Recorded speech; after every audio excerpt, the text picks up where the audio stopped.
रविदास जी के दर्शन मात्र से ही उसकी वह समस्या समाप्त हो गई। रानी ने रविदास जी के चरण पकड़ लिए और कहा कि हे गुरु जी, मैं तो आपको सुनार समझ कर आई थी, परंतु मैं धन्य हो गई। सभी जगहों से परेशान हो चुकी थी, लेकिन आपके दर्शन मात्र से मैं स्वस्थ हो गई हूँ। तब संत रविदास जी ने रानी को परमात्मा प्रदत्त ज्ञान समझाया कि बिन गुरु भजन दान बिरत है, ज्यों लूटा चोर, न मुक्ति न लाभ संसारी, कह समझाऊं तौर कबीर। गुरु बिन माला फेरते, गुरु बिन देते दान, गुरु बिन दोनों निष्फल हैं, चाहे पूछो वेद पुराण। फिर रानी ने कहा कि हे संत जी, मैंने एक ब्राह्मण गुरु बनाया है। रविदास जी ने कहा कि नकली गुरु से भी कुछ लाभ नहीं होना।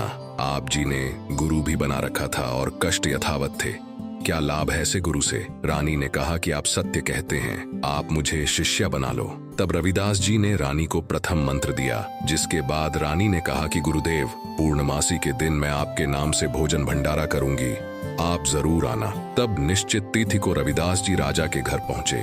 साथ ही पूर्व में आमंत्रित 700 ब्राह्मण भी भोजन भंडारे के लिए राज दरबार में पहुंचे। रानी ने रविदास जी को अच्छा आसन दिया और उनके साथ ही 700 ब्राह्मण को भोजन के लिए पंक्ति में बैठने का आग्रह किया। जब पंडितों ने देखा कि एक अछूत जाति का व्यक्ति रविदास हमारे साथ बैठा है, तब उन्होंने क्रोधित होकर कहा कि हम भोजन नहीं करेंगे। इस पर रविदास जी ने कहा कि आप भंडारा कीजिए, मैं दूर जाकर बैठ जाता हूँ। जिसके बाद जहाँ ब्राह्मणों ने अपने जूते रखे थे, वहां जाकर रविदास जी बैठ गए और भोजन करने लगे। परंतु तभी एक अनोखा चमत्कार हुआ। सभी 700 ब्राह्मणों के साथ रविदास जी उनकी थाली में भोजन कर रहे हैं।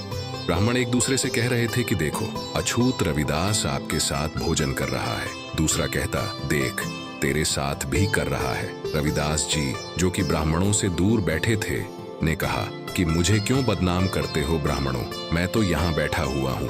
फिर रविदास जी ने कबीर जी द्वारा प्रदान किए गए ज्ञान के आधार पर कहा कि ब्राह्मण कर्म से होता है, जाति से नहीं। कबीर साहिब जी ने कहा है, ब्राह्मण सोई जो ब्रह्म को पहचाने, अर्थात ब्राह्मण वह है जिसने ब्रह्म अर्थात भगवान को पहचान लिया।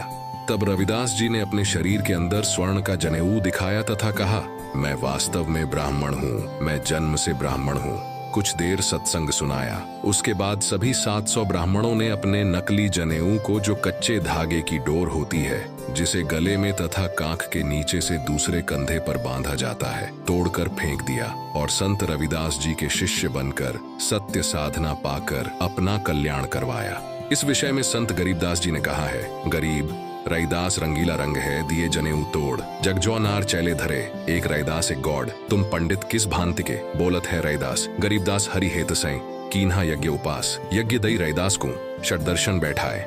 गरीबदास बिंजन बहुत नाना भांति कराए, चमरा पंडित जी ही, एक पत्तल कै माही, गरीबदास दिखाई नहीं, कूदी कूदी पछताही, रैदास भय है सात सै, मूढ़ पंडित गल खुद्धी। गरीबदास उस यज्ञ में बोहरी रही नहीं लोधी, परे जनेऊ 7 सै काटी गल की फांस। गरीबदास जहाँ सोने का दिखलाया रैदास, सूत सवामण टूटिया काशी नगर मंझार। गरीबदास रैदास कहे कनक जनेऊ सार, पंडित शिष्य भय 7 सै, उस काशी के माही। गरीबदास चमार कहे भेष लगे सब पाए। ऐसे और भी परमात्मा प्राप्त भक्तों की वास्तविक कथा को जानने के लिए देखिए संत रामपाल जी महाराज यूट्यूब चैनल।